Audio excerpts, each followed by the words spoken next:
Ocupação é uma necessidade social. Nós estamos num estado criminoso, que sabota a educação, sabota a saúde, dominado por empresas, que tem uma estrutura escravagista mantida. Na minha opinião, a gente nunca viveu numa democracia, isso aqui nunca foi uma democracia. A República foi proclamada pelos banqueiros, que tinham vontade de ocupar o lugar da nobreza e ter aqueles luxos e privilégios, mas que não conseguiam porque não tinham sangue azul. Então eles armaram a proclamação da República para ocupar o espaço dos nobres e tiveram cuidado de manter a mesma estrutura. Então é preciso manter a ignorância da massa. Eu vejo a sociedade como uma casa, que o alicerce é a massa, ignorante, desinformada e por isso mesmo imóvel, para manter a estrutura social.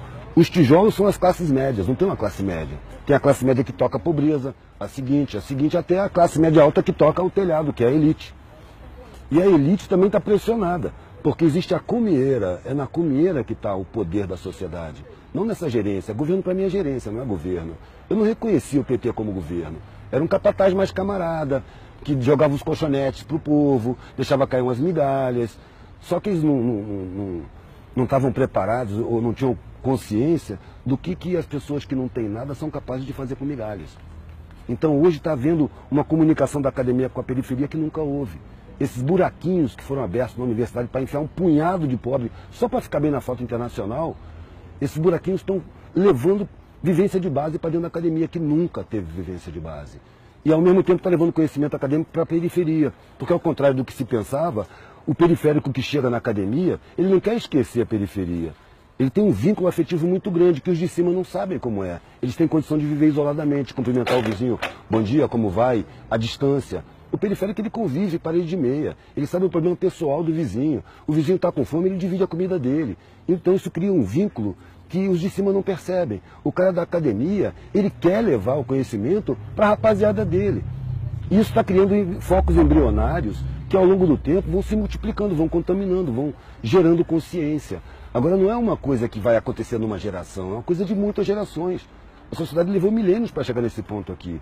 As pessoas que querem mudar o mundo invariavelmente desistem, porque elas querem mudar o mundo para si. Eu quero ver o mundo justo. Eu sei que eu não vou ver o mundo justo, mas se eu não viver na função de buscar um mundo menos injusto, minha vida não tem sentido. Então a parada é essa, tem que ocupar tudo. Tem que ocupar todos os espaços, porque todos os espaços estão negados para a maioria. E é a maioria que banca. Se você prestar atenção na sociedade, é a parte de baixo que faz tudo. Quem é que planta tudo que se come? É mão pobre. Quem é que costura todas as roupas que se veste, de marca ou não? Mão pobre. Quem é que bota a calçada?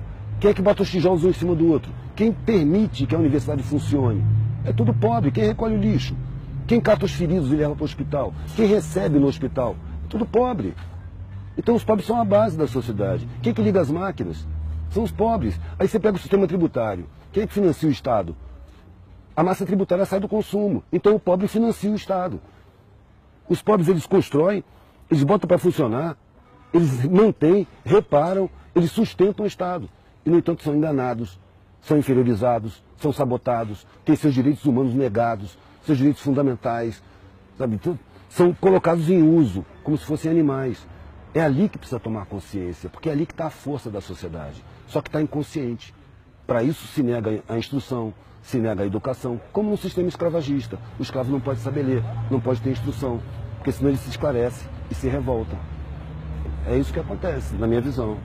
A parte mais importante da comunicação é o receptor. Então não adianta eu chegar lá e falar em paradigma. Sabe? Não adianta eu falar academês. O academês foi formulado para servir de cerca de arame farpado para o conhecimento não alcançar a maioria, para não dar acesso. É preciso pegar essa cerca e derrubar. É preciso falar errado. É preciso engolir plural, errar concordância. É fácil falar. O Einstein já dizia, se você não consegue falar para sua avó o que você acabou de aprender, então você não entendeu direito. Você tem que falar a língua do ignorante, porque ele foi ignorantizado. Quando eu estou diante de um cara desdentado, analfabeto, eu não estou diante do inferior. Eu estou diante de uma vítima de crime social. A sociedade é criminosa. Então, se eu tive meus direitos respeitados, eu tenho uma dívida com essa galera, eu não tenho superioridade. Eu tenho uma responsabilidade a mais, eu tenho que ser mais tolerante, eu tenho que aprender a falar a língua dele, para mostrar para ele que ele não é inferior porra nenhuma. Isso é uma grande mentira. Ele é a base da sociedade.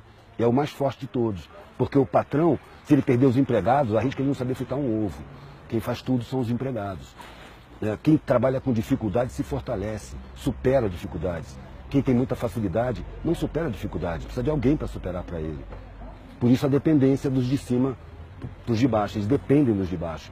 E aí, para inferiorizar, para os de baixo não ter consciência. Eu fico pensando assim, que moral tem o cara que paga uma pessoa uma grana que ele jamais aceitaria para fazer o que essa pessoa vai fazer? E, no entanto, isso é lugar comum. O empresário fala, eu dou emprego pro cacete, você explora as pessoas, paga o mínimo, corta direito trabalhista, ainda olha para os caras com desprezo. Isso é uma ideia desumana. Sabe, a cúpula da sociedade não tem humanidade, a humanidade está na periferia, que divide o último pão, sem pensar, amanhã a gente vê como é que fica. Você não vai ficar sem comer não, toma aqui. É isso que é bonito. Eu nasci na elite. Eu fui encontrar a parte mais linda da humanidade na periferia, pedindo comida, dormindo no chão. Ali eu encontrei a humanidade mais bonita. Só que eu percebi, ali está todo mundo hidrotizado, está todo mundo sabotado. Sabe? É uma puta sacanagem, sabe? Eu prefiro falar com os de baixo. Para mostrar que eles não são fracos não são inferiores não. Eu paro para botar gás na Kombi velha que eu tenho e pergunto pro cara assim, meu irmão, imagina... Primeiro eu falo com o cara, eu chego lá, o cara fala, ô patrão, eu já fiz alguma merda, mas me desculpa aí, o que eu fiz? Eu falo, não, por quê? Tu tá me xingando, velho, patrão? Patrão é um parasita, velho, que trepa nas tuas costas, vive às suas custas, diz que tu que vive às custas dele. Que te esfola, te ameaça, te espreme, te cobra, te paga uma merreca e acha que você tem que ter gratidão por ele. Imagina que seu patrão perdeu os empregados, perdeu o que ele tem e tem que viver a sua vida. O que ele faz? 99% das vezes o cara responde, se mata. Claro que se mata. Ele não tem peito para encarar as dificuldades. Ele só encontra facilidade, facilidade fragiliza. É a dificuldade que fortalece. Então os mais fortes eles estão inconscientes. É preciso mostrar para os mais fortes que eles são, que eles não sabem. A sociedade não deixa eles saberem. Tá bom?